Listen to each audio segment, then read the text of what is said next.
So, hi, Welcome to Noise Podcast. I'm Shane. I'm Glory. And we're here with Jesse Detor. our some questions today about our new EP. It wasn't supposed to end like this, so congrats on that, by the way. How do you feel about the response to it so far?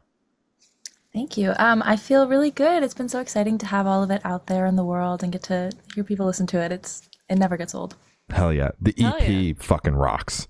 Mm-hmm. Thank you. Hell yeah. And big congrats on the Lollapalooza announcement. I'm curious how you're feeling about that, because that's fucking wild. Dude, I'm so excited. It's crazy. I'm like overwhelmed. I'm scared to like pick up my phone. I'm so excited.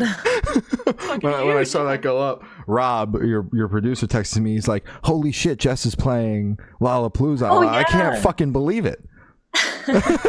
Unbelievable. Congratulations. Mm-hmm. Huge congrats. You're welcome. Yeah, damn straight. So is there any meaning behind the EP title or cover art? Yeah, so I guess I'll start with the cover art. We've got kind of in each of the songs were released as singles first. So we've got some cover art for those. We've got Apartment Song, there's a little fairy girl. If You're Going, I'm Going, we've again got the little fairy girl. And then Love Lost, we don't have anyone in it. And then It Wasn't Supposed to End Like This is this little doll. And then it's all, broken apart. And it's kind of that, it's like the girl from the previous art sort of getting lost in everything and then being like, oh my God, I'm this like broken apart doll now, like sprawled out on the ground. And that's kind of the It Wasn't Supposed to End Like This sort of idea. And then that title is, I guess, just the culmination of a lot of songs on the EP, which are not all about the same thing, but are all definitely from the same period of time in my life and from the same mindset that I was in, kind of reflecting back on that and thinking like, wow, it really it didn't have to go that way, and yet it did. Damn. Gotcha. Makes sense. So can you tell us a little bit about your writing process for this EP? Yeah, it was recorded like not last January, but the one before. Goddamn. So we kind of had it for a while. It was written mostly that winter leading up to, or the fall, I guess, leading up to then. All the songs I write kind of just by myself with an acoustic guitar, and then I bring to my band, and that's Emma Harner on guitar, Sam Anderson on bass, and Daisy Soper on the drums. I love them. They're my loves. They are just sort of the masterminds behind everything that's going on musically in these songs. So I bring them the song, like, the lyrics and the melody, and they just totally like hit it with the arrangement. And that's kind of how it goes down.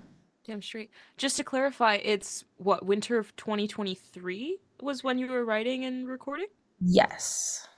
Damn. Oh my Yeah, it goodness. That's incredible. was a while. Yeah. So how do you feel? Do you still feel like as excited and enthusiastic about these songs after? I mean, I know it's only been a year. We've spoken to artists who have sat on records for up to 3 years. Today, I think we spoke to one Whoa. who was sitting on the record for 4 years. Yeah. But I mean, are you still as excited and are you just ready to start working on the new one, a new record?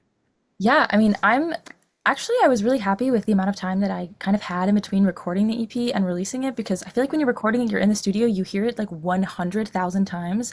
And usually by the end, I'm like, this song is great. Never play it for me ever again. Yeah. And so Yeah, having yeah. a moment to be like, no, like I don't have to think about any of this music. Mhm. And then getting to hear it again and getting to like promote it and play it and finally show it to people, it kind of got me re-excited about it, when I might have had it been like right off the bat after I'd recorded it, been a little bit like, okay, like I'd love a break. But yes, we are recording new stuff in May, and I'm so excited about that EP. I just finished writing it. I can't wait. Hell yeah. Hell Yeah, yeah. but that amount of time, it gives you a chance to, as you said, take a break, and then you come to it with a fresh set of ears, and you've got fresh ideas for ways to promote it, instead of being like, I actually hate this stuff and I never want to hear it again. Exactly. Yeah. Hell yeah. Damn straight. So what song off the EP took longest to write, and then which one is your personal favorite? Hmm. Which one took the longest to write is a good question. I think Apartment Song maybe took the longest to write. I wrote the verses of that, and then I had really nothing more to say about it for a long time, and I kind of just sat on them, liking them for a while, and then kind of came up with all of that pre-chorus and chorus stuff later. Emma wrote a really pretty guitar riff for it, which really helped me kind of solidify the structure once I was hearing that going on. My personal favorite, I think, is If You're Going, I'm Going.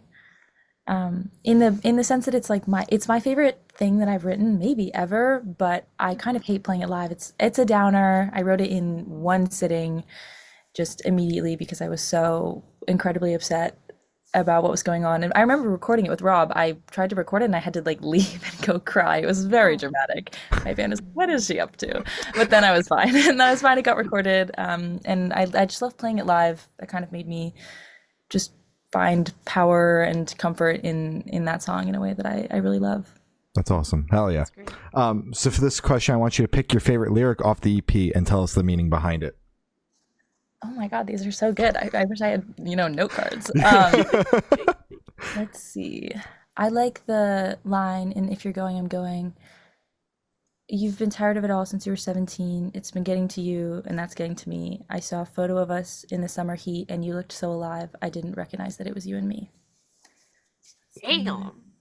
That's fire Fuck. bars right there. Holy shit. Oh my god. That's really fucking yeah. I usually don't have that like that type of reaction with lyrics. That shit. Okay.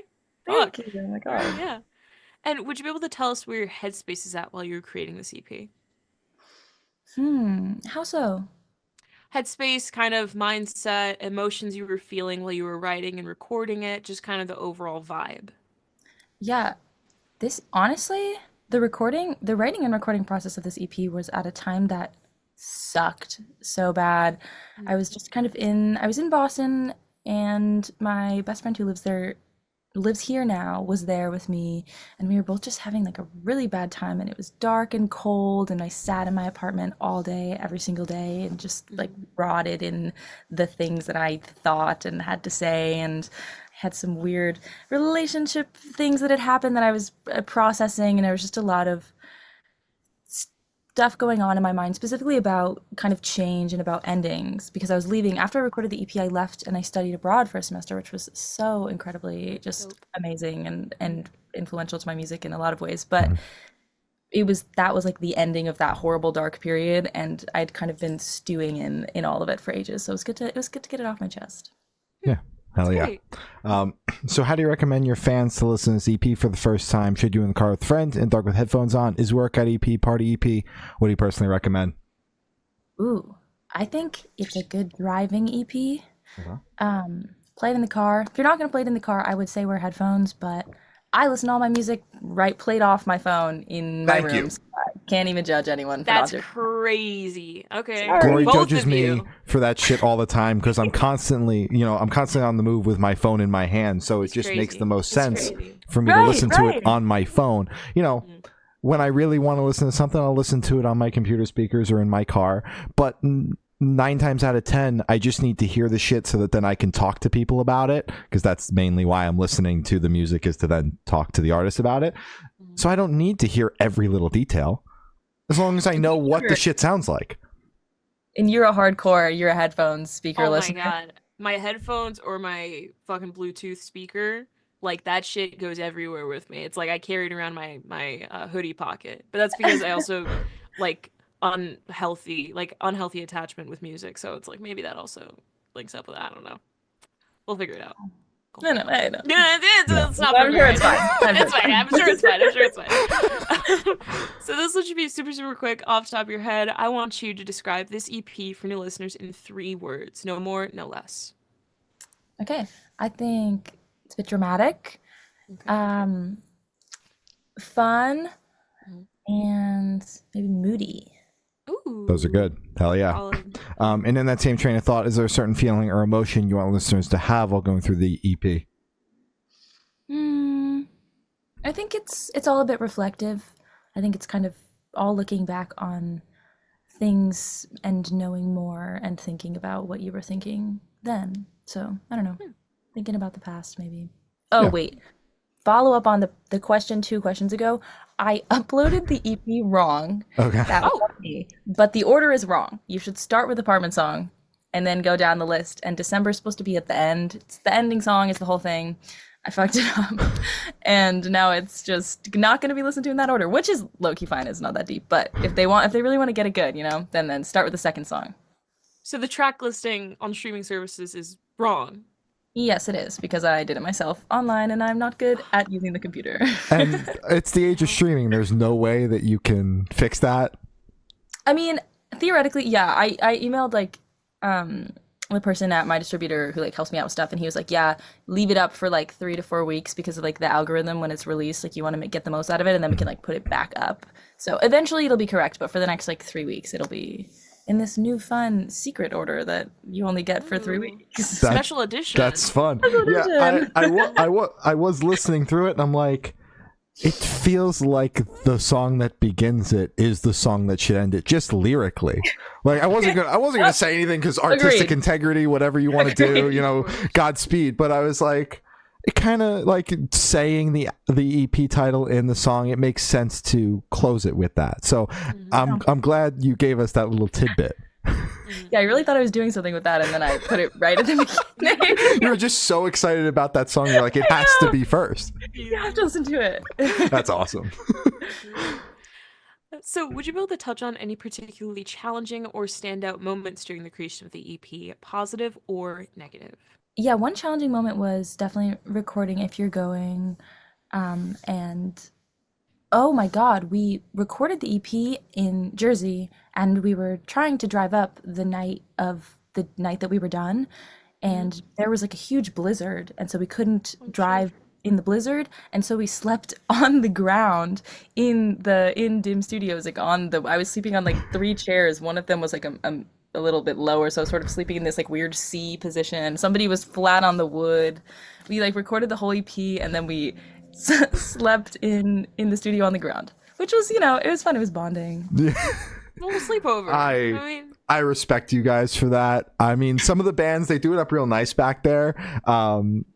Chairs and the futon and the air mattress, I would never sleep on any of those things, but Godspeed, you know, you do what you got to do. It was not great. We got creative. We layered some of like the rugs. You've got a lot of nice rugs in there. We have a lot of rugs. Many rugs, which we did use to our advantage. We made like a little rug bed, which feels like the floor, but maybe scratchier. But we tried our best. Yeah, a little bit of hard padding between the floor. I mean, Yeah. if you lay on the floor in the right spots, it feels squishy because of the way the floor indents in the studio and in the break room area. So, you know, Wow. there's like a little dip where if you step on the dip the right way, the floor sinks with you. Oh, that's not like a good thing, I don't think. It's Well, you can in lay this there. It's dim. It's charming. Yeah, It's charming. it's the charm of the place, you know. So for this question, I want you to picture you're on tour, you're at a gas station for a rest stop. What is your snack of choice? Jelly beans. Yes. It's good. It's a snack. It's an experience. It's more involved. You can try to make the other people in the car eat the ones that you don't like. I like it. Yeah. Nice. Hell yeah. Hell yeah. And on the topic of food, if your music project was a dish, what dish would it be and why? Maybe a nice ice cream, a good bowl of ice cream. I just think it's like, to me, feels cold and fresh. That's what I have to say. Yeah. Cold and fresh. Hell Hell yeah. yeah. And for the last couple of questions, we're going to shift completely away from music and go straight to death row. Boom. So if you're on death row, what would your last meal be with a drink? Drink? I would like a nice root beer. I'd like a good root beer. You know, one of those ones that like is made in shop. That kind of root beer. And then my meal would be, I think it would be like pad see ew noodles with beef and watermelon. Hell yeah. Strange combo. I won't lie. Interesting combo. Haven't personally Yeah. tried it, but you know, I don't have much time left in this scenario, so I'm going to. Why Might the hell as well not? check off a bucket list item in the meantime. Right, Yeah. right. And if you could live in one fictional world for a week, where would you live? Ooh, that's such a good one. Thank you. Fictional world for a week.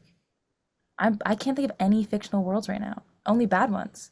There's so many good ones. There you go. Tell me yours, and then I'm maybe gonna think of mine while you tell me yours. Frog and Toad. Aw, that's so Yeah. cute. Ooh, so it's not even like, it doesn't have to be like Narnia. It can be like It can be. Yeah. random. Mhm. Okay. I would live I would live in Wonder Pets. I would love to get to be a Wonder Pet. I always wanted that.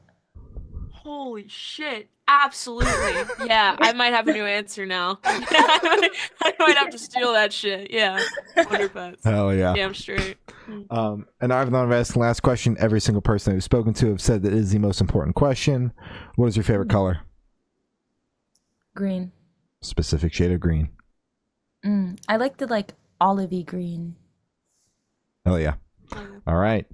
So as I said, that's all the questions you have today. Is there anything that you would like to plug? Ooh, yeah, the EP. It wasn't supposed to end like this, which is coming up. I've also got a little. I don't know when this actually comes out, but I've got a little mini tour coming up like next weekend. Boston, New Jersey, and New York City. So if anyone wants to come out and hear the new EP and or at Lollapalooza, that will be it. Hell yeah. All right. Damn Well, straight. thank you, Sal. It's been Jesse Detor, and we have been the Good Noise Podcast.